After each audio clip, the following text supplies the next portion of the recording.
നഫീസ ബീബി റളിയല്ലാഹു തആല അൻഹ അവിടെ ഒരു ഖബർ കുഴിച്ചിട്ട് ആ ഖബറിനകത്തിറങ്ങിയിട്ട് 6000 ഖത്ം അവിടെ നിന്ന് പൂർത്തിയാക്കുകയാ.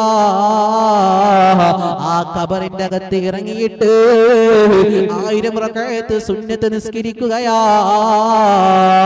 അവിടത്തെ അതാ ഹാദിമത്താകുന്ന സൈനബ എന്ന് പറയുന്ന മഹദി പറയുന്നു, അല്ലാഹുവേ,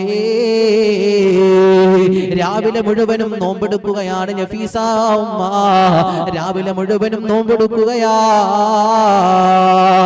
രാത്രി മുഴുവനും ഇബാദത്ത് തന്നെയാ. ആ ഖബറിൽ ഇറങ്ങിയിട്ട് 1000 റകഅത്ത് സുന്നത്ത് നിസ്കരിച്ചൊരു പെണ്ണ്. ഉമ്മമാരെ, ഈ കാലഘട്ടത്തിൽ ഉമ്മമാരെ, നിങ്ങൾക്ക് കഴിയുമോ ഒരു ഖത്മ പോലും തീർക്കാൻ നമുക്ക് നേരമില്ല. ഈ പരിശുദ്ധ റമളാൻ വന്നിട്ട് എത്ര ഖത്മ നിങ്ങൾ തീർത്തിട്ടുണ്ട് ഉമ്മ? നിങ്ങളുടെ മുമ്പ് കഴിഞ്ഞു പോയൊരു മഹദിയാണല്ലോ മഹദി നഫീസ.